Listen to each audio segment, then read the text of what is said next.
new Kentucky jobs. The last 2 years have been some of our best for new wages, with an average of $26 an hour. I believe when you put any 2 years back to back, that is the best 2 year period for new wages. We have been the talk of the nation. In 2022, we were ranked number 2 in per capita economic development in the country by Site Selection magazine. Last week, Site Selection came out with their 2023 ratings called the Governor's Cup. Our incredible communities and hardworking, skilled workforce have once again made Kentucky one of the best places to locate a business. Kentucky once again placed in the top 3 nationally in economic development per capita. We were number 3 in this year's rankings. That means number 2 in the country in 2022, number 3 in the country in 2023. That is an exciting 2 year period. In both years, we were number 1 in our region per capita. And this year, after Texas, we were number 2 in overall projects, even when you take out per capita. We had 58 more projects than number 3, Alabama, in our region, and we had 65 more projects than number 4, Tennessee, in our region. In addition to Kentucky's strong overall Governor's Cup placement nationally, communities across the state were recognized for economic success in categories based on population size. And today, we're going to hear from these communities. Economic development is a team sport.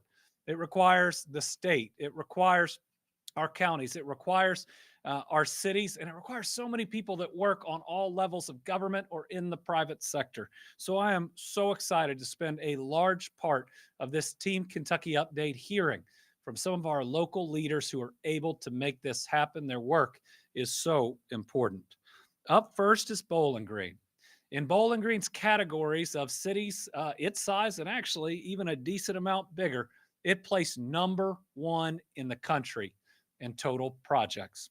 They're in what's called Tier 3 metros, and with 23 total projects in 2023, they were number 1 overall, and they were number 2 per capita.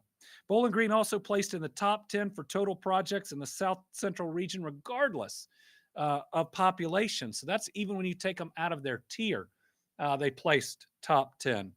These rankings reflect another incredible year for Warren County, with over $127 million in planned investments announced, creating 775 Kentucky jobs. Bowling Green's highlights included Southern Coil Solutions, a $27.2 million investment creating 30 new jobs to establish a fully automated steel coil warehouse distributions and logistics center. Crown Verity, a $9.7 million investment, creating 73 jobs to expand manufacturing options. And My XR Inc., 60 new jobs at its regional headquarters at the WK Innovation Campus. We have a brief video from Bowling Green Mayor Todd Alcott, and then I'd ask Brian Downing, Deputy Warren County Judge Executive, to speak. And I think Ron Bunch, President and CEO of the Bowling Green Area Chamber of Commerce, is also going to join us up here. So let's go to Todd. Citizens of Bowling Green, Kentucky, we're so proud to be recognized today for our economic development efforts in Bowling Green and Warren County. As local governments, the city and county work collaboratively together to build and maintain a strong economic base. We are grateful to the Governor's Office for this recognition. Thank you so much. We now invite Brian and Ron to come join us up here and brag a little bit because you've earned it.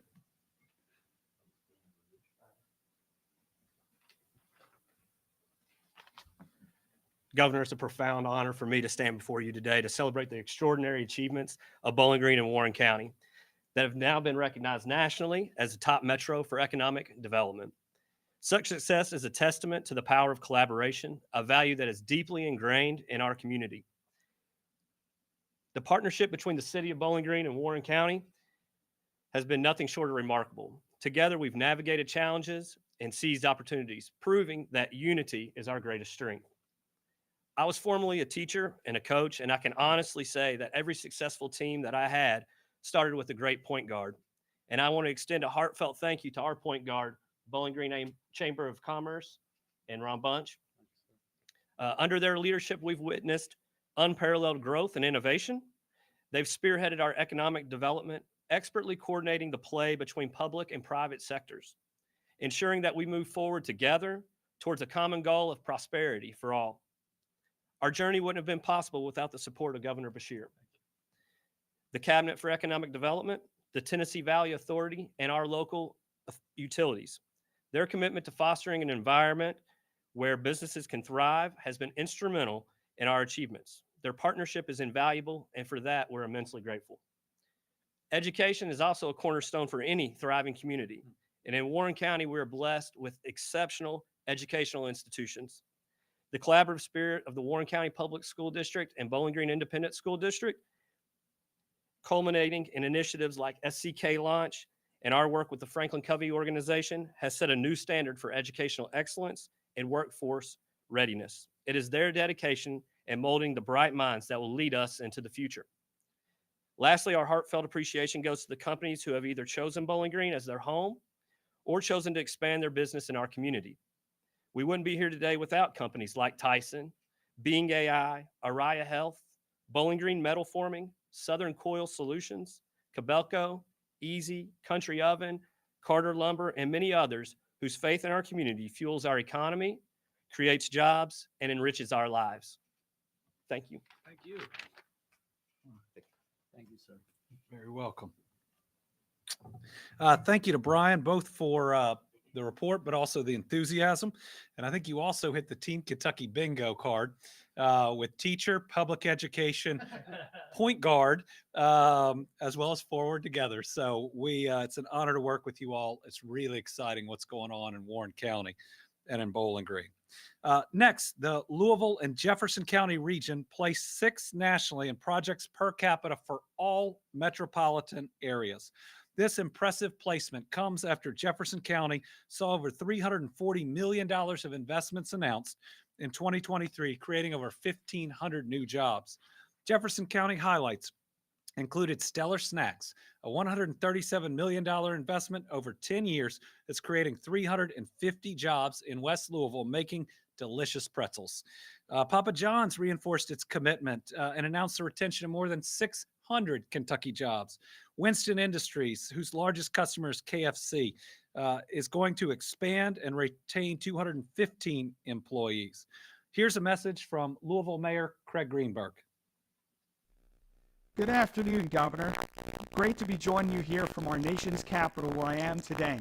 But we have great news to collectively announce in Louisville and throughout Kentucky. And that is that Site Selection Magazine has named Louisville one of the 10 best cities in the entire country for economic development. That's right, Governor. Thanks for your leadership across the entire state, including Louisville. People are looking at our city to invest and create good-paying career path jobs. I'm so excited to continue working with you and your administration and everyone across our city and state to make Louisville a safer, stronger, and healthier city, one that has an economy that provides opportunities for everyone. We are just getting started.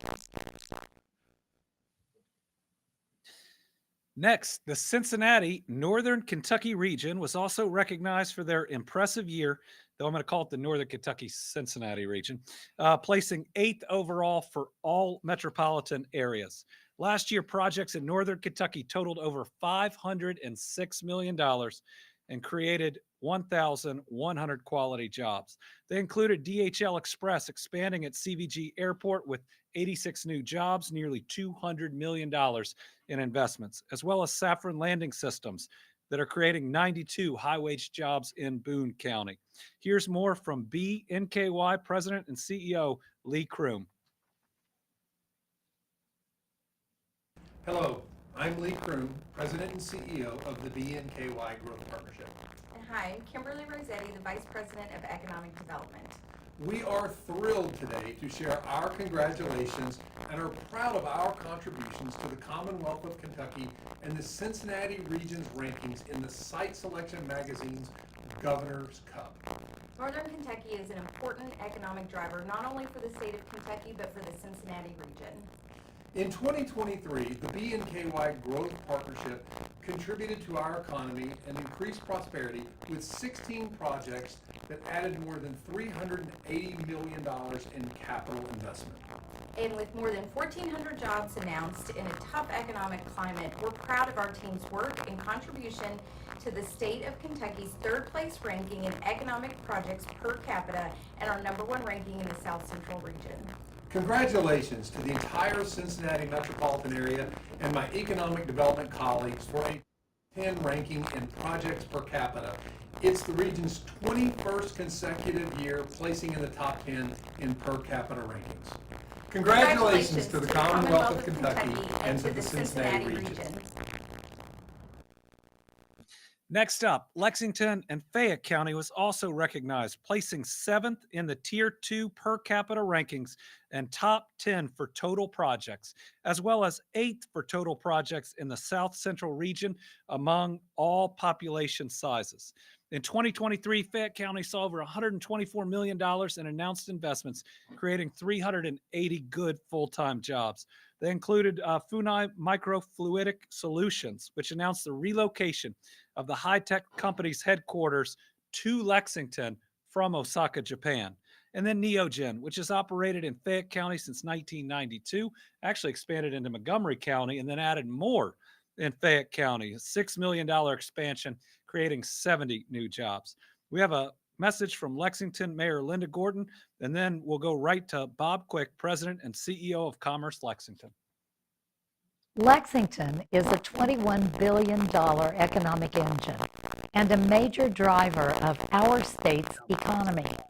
Our economy continues to grow and is attracting national attention. Ranked among the top 10 nationally by Site Selection magazine for attracting new projects, Lexington is a great location for business growth and attraction. Our economy here is breaking records for the number of people employed. We have a strong, skilled workforce with easy access to training and educational resources. Lexington's low cost of living and focus on public safety and quality of life make it an excellent fit for business. Our economy is running full steam ahead, fully recovered from the pandemic. Part of this economic growth has been made possible because of our commitment to regionalism and to public-private partnerships. We all know that by working together, we can do so many great things for our economy and the people we serve. Thank you, Governor Beshear, for continuing to make Kentucky an ideal place to do business as we focus on attracting talent and business opportunities.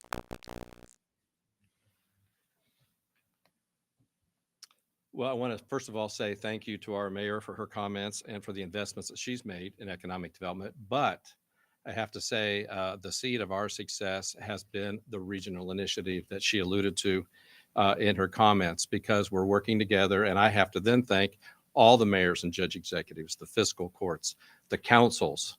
It's exciting when you bring public and private leaders together, what we're willing to do. And it's always been seen as a risk, but we figured out how it's a partnership. And when one county wins, we all win. And so we've been able to show that on our many economic multipliers. As the governor pointed out, economic development, it's a team sport. It's relationship driven, and it's done collaboratively with partners across the region. And we know that collaboration can be difficult sometimes, but it's essential for our success. When we look at who we're competing against, they're up in their game, and guess what? They're regional. And they're not fighting at all. They're working together to figure out how do they bring in the investments to grow their economy. Governor Beshear, thank you for your focus on business recruitment and retention and always being a great cheerleader for the Commonwealth. The success of the greater Lex area is due in large part to the public-private entities, which I just referred to. Politics aside, it's Republicans and Democrats working together. But it starts at the top of the governor's office, state legislators.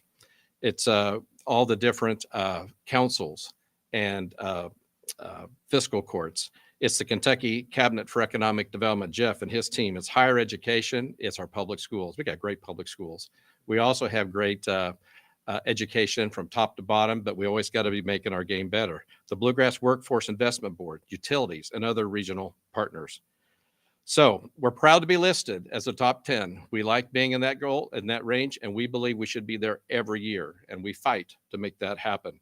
A key factor for that success has been the heightened regional collaboration of public and private sector leaders across our 9-county economic development region, and we've developed a regional competitiveness plan aimed at helping us better equipping us to attract a skilled workforce, secure business sites, expand housing inventory, and access education and training resources.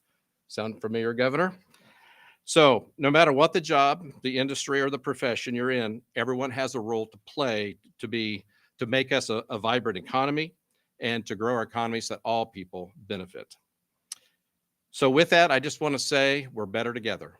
And this award helps us to see that. And we're also excited that we have a micropolitan in Frankfort here that also is getting ready to be recognized. We're very proud of that because when they grow, we grow too. Governor, thank you. Thank you. Appreciate it. Well, this proud Fayette County Public School graduate is proud of everything that you all are doing. And next, we get to talk about Kentucky, also placed in a tie for 4th with 6 of the top 100 micropolitan areas located in our state. These are smaller towns recognized for their incredible economic development. And when we look at the micropolitan, we have 6 of the top 100. There are only 4 states that have that many.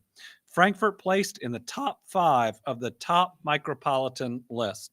Frankfort highlights include Buffalo Trace, which continues to invest in the Frankfort distillery with a pair of investments totaling $90 million, and the Candleberry Company, which cut the ribbon on a new headquarters and manufacturing facility. In addition, Danville, Murray, and Somerset all placed in the top 50. Rounding out Kentucky's placement in the top 100 are Madisonville and Richmond Berea. So today we have my mayor, Frankfort's Mayor Lane Wilkerson, here with us. Mayor, if you'd say a few words, and congratulations to Frankfort. Thank you, Governor. Big fan now of Frankfort Independent Schools. Yes.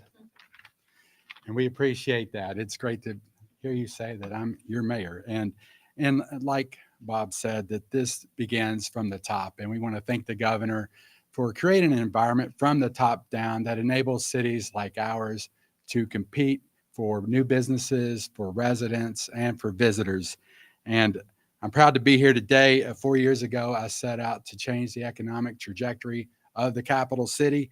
And today's announcement that Site Selection magazine has named Frankfort the top 4 location for a micropolitan, that moves us up 40 spots from number 44. So it validates that we are moving in the right direction. And while that is a sign that our industries are growing, we also we have to tout our tourism numbers as well. Last year, we saw record-breaking numbers of tourists coming into Frankfort, and our small business growth has been tremendous. We have over 12 new businesses just in the downtown area alone in the last year. So, Governor, thank you for recognizing that the capital city's success is Kentucky's success, and together we're making investments in our future, and best part is we're just getting started. So, thank you. Thank you. Those are good small businesses. There's a new coffee shop and a new bourbon bar, so we can get you in the morning and get you in the evening. We also have here with us today a business whose incredible project contributed to our strong Governor's Cup placement a couple years ago when we were number 2. A few weeks ago, I had the opportunity to join leaders at Tyson Foods for the grand opening of the company's new state-of-the-art production facility in Bowling Green. This beautiful $355 million plant is creating nearly 450 jobs and is among the largest investment and job creation projects announced in Warren County. This really is a great project for the community and also for our state. Tyson has partnered with Western Kentucky University and South Central Kentucky Community and Technical College to establish training programs. This effort will equip the workforce with the skills needed in modern food production. This grand opening is an exciting step, not just for Tyson Foods, but for Warren County and the surrounding communities. I want to thank Tyson Foods leadership for their continued commitment to Kentucky. And thank you to Graham Hall, Tyson's Global Government Affairs Manager, for being here today. Governor. Thank you. Yes, sir. Thank you for the invitation to be here today. My name is Graham Hall with Tyson Foods Government Affairs Office. As a representative of Kentucky for Tyson Foods, I've had the privilege to meet so many wonderful people across the state. And I've also witnessed firsthand the growth and economic development in the area, most recently in Bowling Green. On January 25th, Tyson Foods held a grand opening ceremony for Bowling Green's facility. We're joined by several local officials across the state and leadership from Tyson Foods to celebrate such a great investment and a bright future for Warren County. Opening this new facility will create 450 new jobs in South Central Kentucky and continue to build on the growth in the Warren County transport. The $355 million strategic investment is a great example of how the company is positioning itself to category leadership, commitment to the local community, and increasing market for everyone's favorite product, bacon. The 400,000 square foot plant produces approximately 2 million pounds per week of Jimmy Dean and Wright brand bacon retail products. Our facility was designed with the safety and overall well-being of team members in mind. For example, the plant is featuring high-tech robots that eliminate ergonomically stressful tasks, such as transporting large pork bellies along production lines. In addition to the safety and well-being of our team members, the company is also helping members improve their skills. Like the governor said, our partnership with South Central Community and Technical College offers relevant technical training, including its robotics lab. All of these initiatives are part of the company's commitment to being the most sought-after place to work, reflected through our competitive pay, benefits, and a safe, healthy workplace. So many initiatives are coming out of Kentucky, and we're very excited to be part of the community. We look forward to seeing the innovation and opportunities in Bowling Green. Thank you for your partnership. Thank you. Appreciate it, Yes, sir. All right. So congratulations again to all these communities and to the state. Being number 3 overall, Bowling Green being number 1 in their size group, and everybody else being recognized nationally is pretty exciting. We are changing the way people talk about Kentucky and its communities, and we're doing it by creating new and better opportunities for our kids and our grandkids. So folks, our job is to keep it going. We have to keep pushing. And that means in this budget session, we need to make sure we have the investments in our KPDI program, in our water and sewer programs, in expanding high-speed internet, in having a robust transportation budget for the road projects and expansions that need to be done. The budget that I put, that Forward Together budget, would continue to invest at a time when our economy is so hot. This is our chance to turn a couple of really great years of economic development into decades of prosperity. So thank you to all of our officials, economic developers that were here today. We've also had a busy week here at the Capitol, marking some very important events. First, on Tuesday, we recognized the 60th anniversary of the March on Frankfort.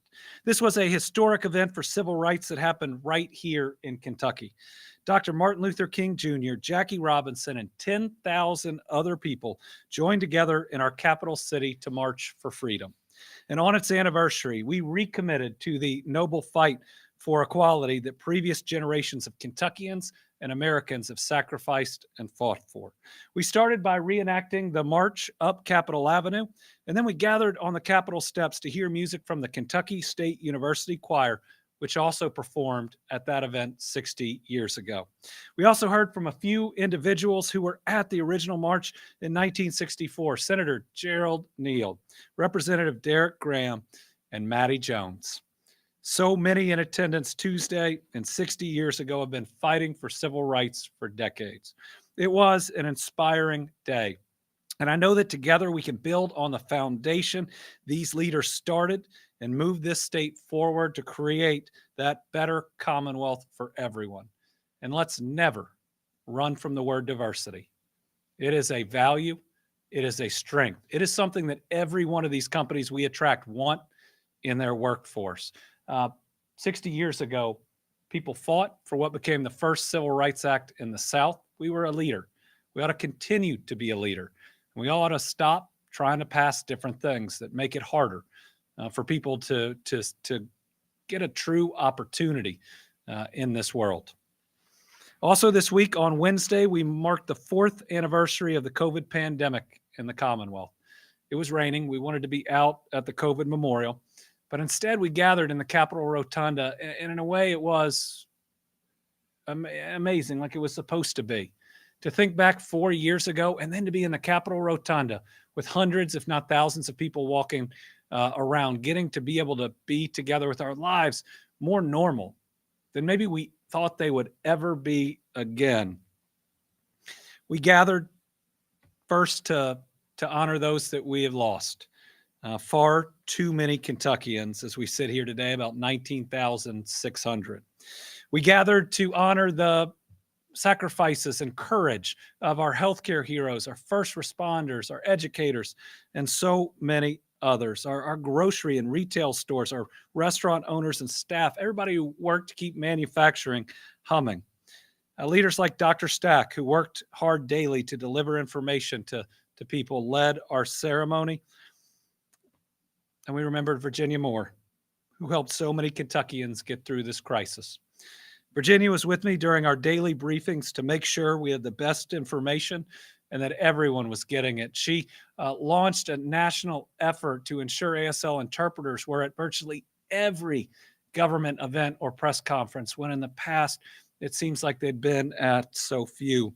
I still remember just about every day Virginia waiting for me outside afterwards, asking me if I was okay that day. A really special person who we lost around Derby time last year. But Virginia's wife, Ro, was with us Wednesday, and she spoke so beautifully about Virginia and how her legacy will live on through us. I like to also say Virginia introduced me to two other friends. They're both named Rachel. Rachel are our two primary ASL interpreters who I'm honored to have with me, next to me, or on the small part of the screen they're on right now, as we continue to live out not just Virginia, but also their legacy and what they're leaving here in the Commonwealth. We also wanted to make sure that looking forward, we didn't just think about the hurt. We thought about the special way that people responded and reacted. I saw more compassion during the pandemic than just about any time, save maybe right after a natural disaster. And while there were so many great acts of compassion, the quilts that people would make, the chalk art, meals that people would deliver to so many people, those green lights still stick with me. Just a small thing that people could do to show unity, the color of compassion, and to let people know they weren't alone. And I've talked to dozens upon dozens of people that lost someone very close to them during the pandemic. And to a person, they all went out that night, got in their car, drove around, saw those lights, and knew that they weren't alone, even if it felt that way. So every year now, on March 6th, that very first case of COVID, that day we had it 4 years ago, we're going to mark it as a day of compassion here in Kentucky. And our goal is to take a little bit of that goodness that we showed during the scariest of times and show it every other day as well. Maybe then we can stop fighting over a letter behind our name. Maybe then we can stop just falling into teams and arguing about everything. Maybe then we can recognize that everyone is a child of God and we ought to treat them that way. That would be an amazing legacy for Virginia and all of us that fought through COVID and everyone we lost in COVID. Next up, we have some great news for some of our leaders at the Cabinet for Health and Family Services. On Monday, the National Association of Medicaid Directors announced Lisa Lee as their new Board of Directors president. Lisa is a native of Hazard and serves as the state's commissioner of the Department of Medicaid Services. While she continues in her role as commissioner, we're excited that Kentucky's Medicaid commissioner is now the president of the national organization. Medicaid plays a pivotal role in Kentucky as we have over 1.5 million Kentuckians, including half of the children in our Commonwealth, that use it to secure health care coverage. That's why in my Forward Together budget proposal, we fully fund Medicaid and expanded Medicaid. Unfortunately, the House budget does not. That means we need to get it fully funded in the Senate version and what ultimately passes. Healthcare is a basic human right. Medicaid and expanded Medicaid is what kept our rural hospitals open. It's why we did better than so many during the pandemic. And it's the reason that so many of our citizens don't have to drive 2 hours or take 2 buses to get the health care that they deserve. With this announcement, I want to take the time to recognize that Lisa is one of our national presidents, but we actually have 2 in CHFS. Dr. Stephen Stack, our public health commissioner, serves as the president of the Association of State and Territorial Health Officials. Dr. Stack is a tireless advocate. We are really lucky to have him. But think about that. The Commonwealth of Kentucky's officials at these levels leading Medicaid and public health are actually leading the national associations too at the same time. So good job to both of them. They bring honor to our Commonwealth. Next up, our Kentucky State Police K-9 Cam. K-9 Cam and his handler KSP Detective John Sims recently received 3 awards at the Paws for Life Foundation's 7th annual Murrieta Police K-9 Trials in California. A total of 40 K-9 teams from across the nation participated in the trials covering multiple disciplines. Cam placed first in the electronics detection building search, second in the electronics detection parcel search, and third in the electronics detection vehicle search.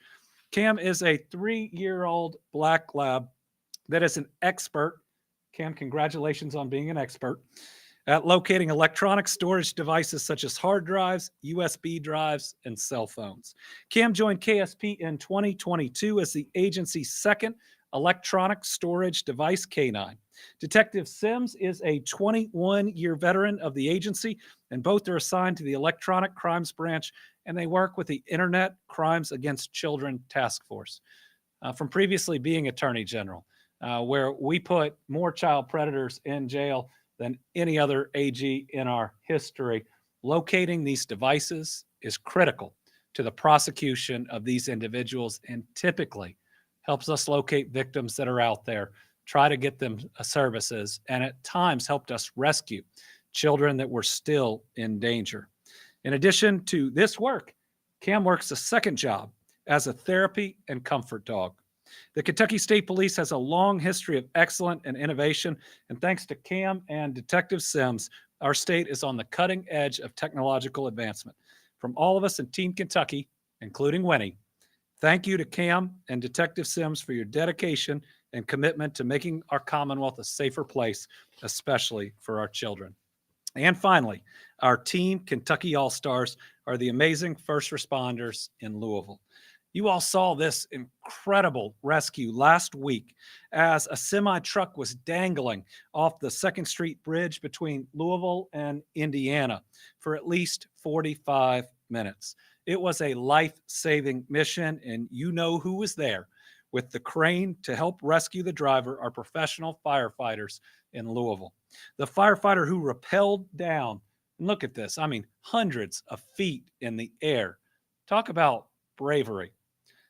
This individual's name is Bryce Carden. Bryce did an incredible interview afterwards. He said he prayed with the driver, and then he complimented her, which is pretty special, saying she remained calm and they were able to get it done.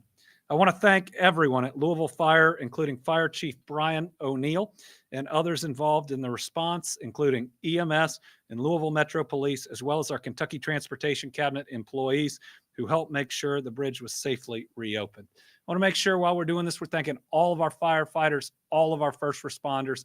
I hope you all see this as just an example of the incredible work that you all do on a daily basis. I got this in real time. I remember seeing it on my phone, and right underneath it read, "The driver is still in the cab." She's still with us today because of the incredible work of Bryce and the rest of our first responders. So they are today's Team Kentucky All-Stars. Congratulations. All right, we, I think, are finished up. Rebecca, you have anything today? Okay, we have one journalist with us. You have the monopoly on the Team Kentucky update. I want to ask you about Senate Bill 6 and House Bill 9. What do you think would be the most immediate impact of those, and could you explain each separately, should they pass? Yeah, will you go through what each of those bills is? Senate Bill 6 is DEI discriminatory concepts at universities, Right. state universities, and House Bill 9 is more expansive. Right. We have a 6 every year.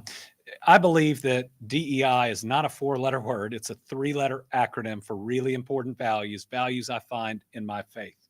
Diversity is and should always be an asset.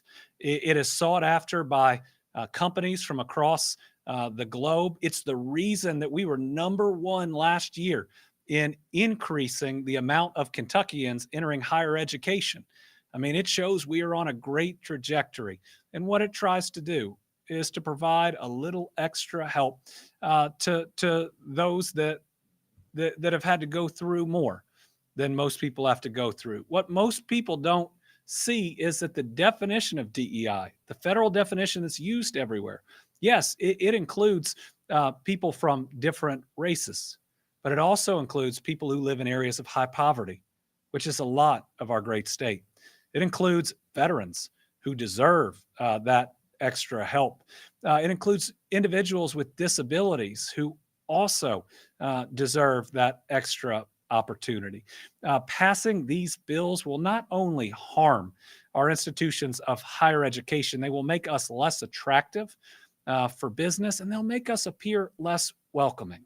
Listen, Kentucky is on a roll. We are on the biggest, best economic development win streak of our lifetime, and we ought to say to the rest of the world, come on in. I mean, this is our chance to be something special, to be something bigger and better than maybe we even ever dreamed of. But to do that, we have to be a type of welcoming state. My hope is that the General Assembly doesn't pass either of them. If they get to me, I'll veto them. And even if that veto is overridden, I hope those businesses, I hope those college students and others know they've got somebody here in Frankfort that believes diversity is a good thing. All right. Thank you all very much.